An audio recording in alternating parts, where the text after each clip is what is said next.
ठीक है class, linear factor solve हो गया है। नेक्स्ट जो है हमारे पास वो है रिपीटेड फैक्टर। ठीक है, रिपीटेड फैक्टर जो है उसके नाम से ही पता चल रहा है कि फैक्टर जो है वो रिपीट हो रहा है, एक से ज़्यादा टाइम जो है वो रिपीट हो रहा है। अब देखो इसका क्वेश्चन किस तरह की फॉर्म में होगा। पहला तो हमें ये चेक करना है ये पार्शियल फ्रैक्शन है कि नहीं। तो पार्शियल फ्रैक्शन चेक करने के लिए मैंने आपको बताया था कि न्यूमरेटर में x की पावर लेस होनी चाहिए किससे, डिनोमिनेटर की x की पावर से। अब यहाँ पे देखो x की पावर 1 है और नीचे जो है हम इसको जब ओपन करेंगे तो x की पावर क्या आ जाएगी, स्क्वायर।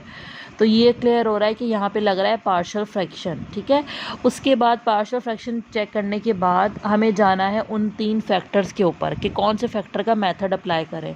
तो first is linear factor. Linear factor हो नहीं सकता क्योंकि इस पूरे फैक्टर की पावर क्या है, स्क्वायर। ठीक है, लीनियर फैक्टर कैंसिल। दूसरा कौन सा है, रिपीटेड फैक्टर। रिपीटेड फैक्टर का मतलब ये होता है कि एक फैक्टर, सेम जो फैक्टर है एक फैक्टर, वो एक से ज़्यादा दफ़ा लिखा जा सके।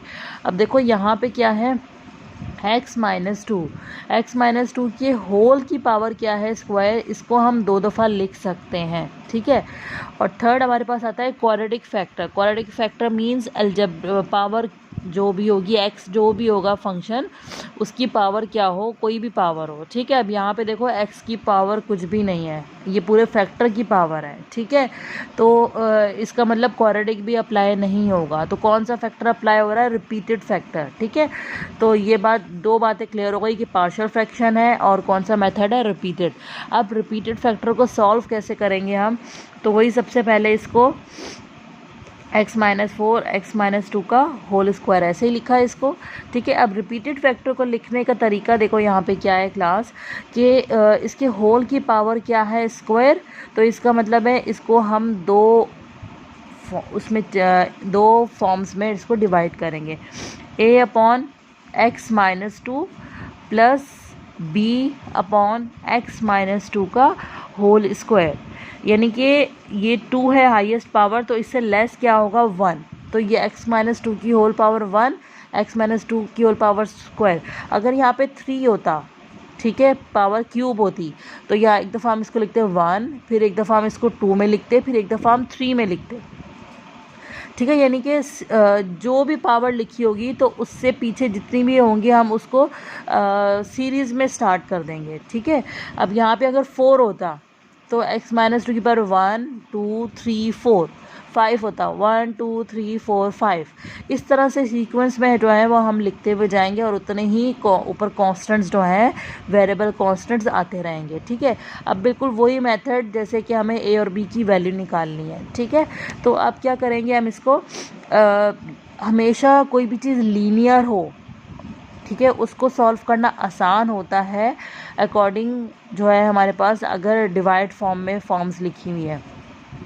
अब ये जो लिखा हुआ है x-2 की पावर होल स्क्वायर, मैं चाह रही हूँ कि ये ख़त्म हो जाए ताकि पूरा लीनियर बन जाए और इसको सॉल्व करना आसान हो जाए।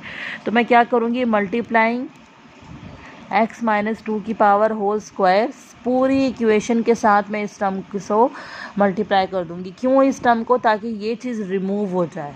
ठीक है, यहाँ पर डिवाइड में जो कुछ भी होगा उससे हम पूरी इक्वेशन को मल्टीप्लाई कर देंगे। तो ये क्या हो जाएगा,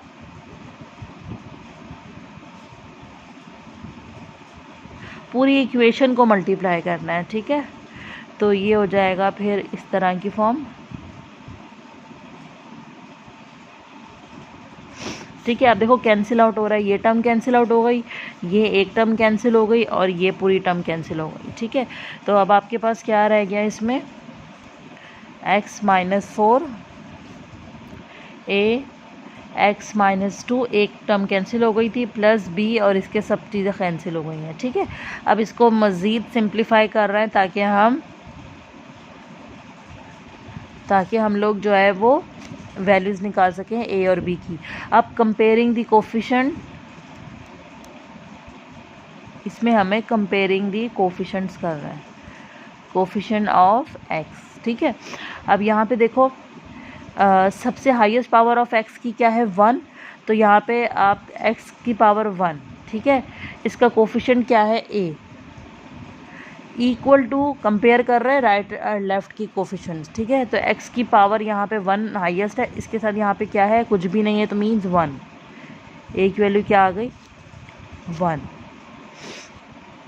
सही है। उसके बाद कॉन्स्टेंट्स क्या क्या रहेगा, -2a plus b equal to -4। अब यहाँ पे देखो a की वैल्यू हमारे पास आ चुकी है, तो मैंने यहाँ पे पुट कर दी ताकि मेरे पास किसकी वैल्यू आ जाए, b की।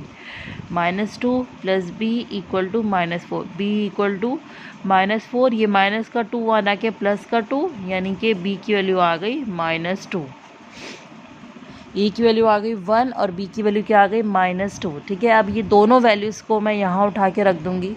ए की वैल्यू इज़ 1/x-2 और बी की वैल्यू इज़ -2, तो ये हो गया आपके पास x-2 का होल स्क्वायर। ये हमारे पास आंसर है। ठीक है, क्लियर है रिपीटेड फैक्टर मेथड।